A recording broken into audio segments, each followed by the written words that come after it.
de Cancan qui est en train de bien revenir dans la compétition. Et c'est donc parti pour cette deuxième période entre Guinée Foot Elite et le Milo FC de Cancan. 0-0 pour l'instant entre ces deux équipes. Et ça va repartir peut-être comme ça avait commencé, où on va voir plutôt l'inverse avec déjà le capitaine Alseni Bangoura à côté Guinée Foot Elite qui a tourné sur lui-même avant de fouetter ce ballon. Mohamed Cheripso, il a voulu retrouver là-bas dans la profondeur Nabila et Moussa Silla qui n'était pas sûr, en tout cas dans la posture d'aller rattraper ce ballon, et tout de suite ça donnait une sortie de but à cette formation de Cancan.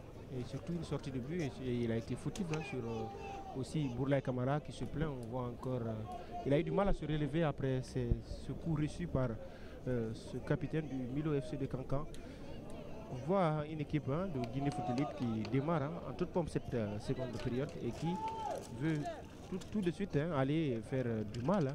Allez, peut-être, j'imagine que le discours Mohamed Cheripso de Fodé Camara Camus a été voilà les gars, réveillez-vous, ouvrez les yeux, regardez autour de vous, le stade est plein, c'est pour vous. Craqué, ouais. Voilà, et là ça va revenir, peut-être ça suffit pour changer, ou en tout cas donner du tonus à l'ascenseur émotionnel. Et on va voir est-ce que ça va donner sur cette pelouse. En tout cas pour le moment le ballon est pour les joueurs de Cancan qui essayent de revenir jusqu'au niveau de Kemo Touré pour mieux construire le jeu. On joue encore dans l'entrejeu.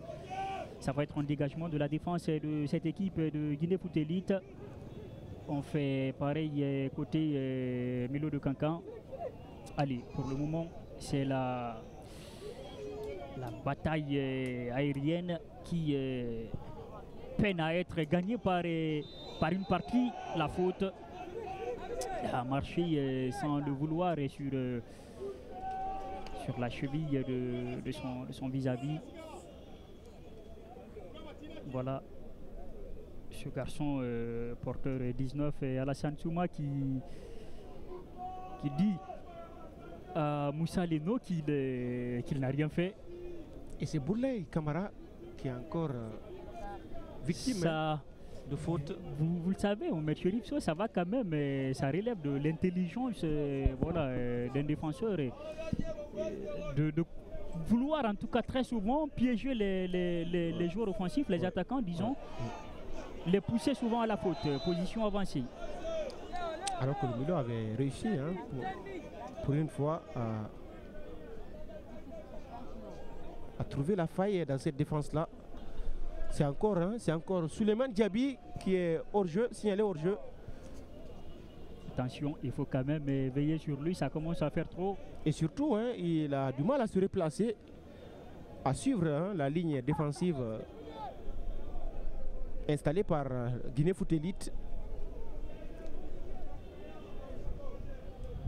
Pour un attaquant de son niveau, il faut éviter de tomber dans les pièges évidemment tendus par l'équipe adverse à chaque incursion.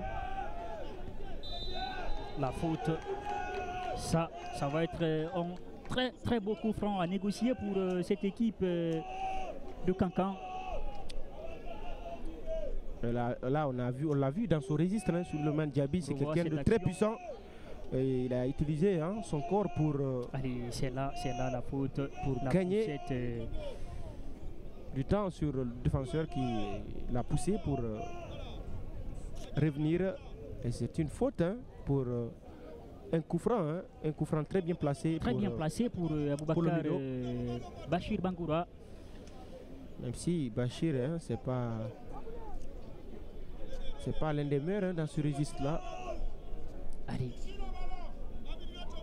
On va voir, Mohamed Cheripso si il ne va pas vous prendre en contre-pied. C'est surtout ça. Oh là là là là, c'était joué par Sekou Kourouma. La frappe elle est lourde, mais encore très sur le gardien. C'est tranquillement que on la revoit. Le seul problème, elle était assez lisible. Et ça a permis à Kissima Gakou de facilement la saisir.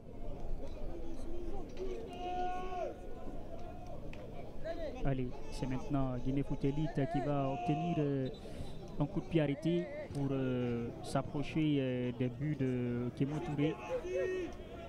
Avant la pause, on donnait ce résultat de la SAG qui est battue 2-0 Bien par évidemment, le CIK. qui est en train de couler là-bas dans le Kakandé. C'est une 3e défaite de rang qui se dessine pour la SAG. Allez, c'est une équipe dans une très mauvaise dynamique. Attention à cette situation offensive pour Guinée Foot Elite. Et c'était encore lui, Bourlaï Camara, qui était là pour...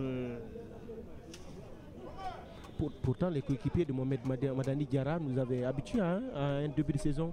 En tout cas, très bien parce que c'est une équipe qui a titillé.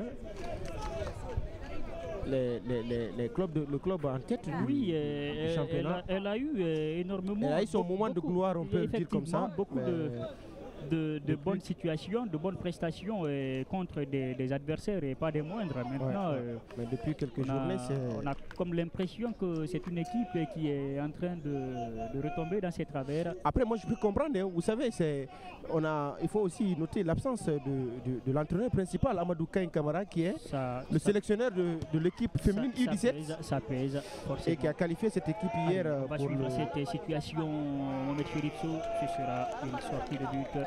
Amadou Kain qui a qualifié l'équipe féminine U17 au second et au 3e et dernier tour de qualificatif pour la Coupe du Monde de sa catégorie. L'équipe guinéenne va affronter la Côte d'Ivoire pour très beau travail. Un autre derby des voisins pour espérer. Allez, pendant ce temps, Mohamed Chérifso, c'est Moustapha Camara qui va céder sa place à Ousmane Sako. Des changements coup sur coup pour... D'abord à Mohamed Camara et puis Ousmane Sako à son tour qui va prendre la place de Ousmane Camara. Donc c'est Ousmane Sako et Mohamed Camara qui ont pris respectivement les places de Alassane Souma et puis Ousmane Camara. Au niveau, Guinée Foot Elite. Chez Fodé Camara Camus, on veut déjà changer la donne parce qu'il voit que son équipe n'arrive pas à faire du jeu, en tout cas, faire du jeu, surtout à exister face à cette équipe devant le Milo. Du Milo, pourtant qui ne semble pas être dans un bon jour. Bonjour, surtout. Le Milo, très souvent en déplacement, c'est pas très fort. Allez, la prise de balle est un peu loupée de Alceli Dangoura. Toujours le ballon quand même reste pour son équipe. Le Milo qui va se dégager. Attention, le porteur 14 de cette équipe, Cheikh Ahmed Ndiaye. La faute pour Guinée Foot Elite. Faute obtenue par Mandian Kondé. Les deux joueurs, en tout cas, desquels peuvent venir le danger à tout moment. Côté dans cette équipe de Guinée Foot Elite.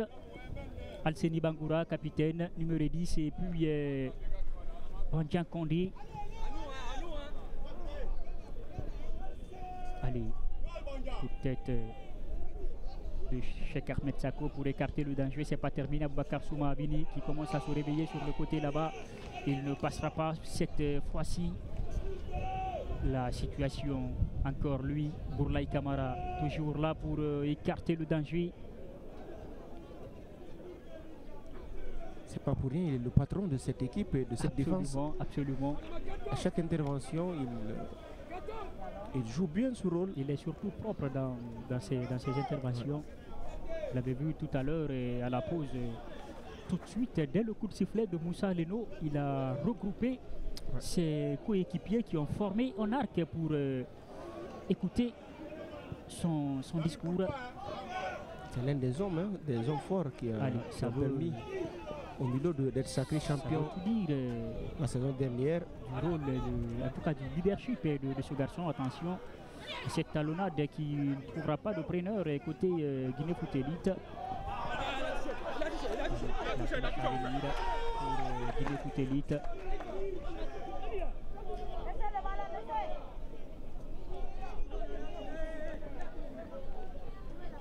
Allez, on a vu, il a repris encore ce ballon avant qu'il ne franchisse la ligne de touche. Attention, ce ballon qui a failli passer. Allez, il y avait déjà une position avancée.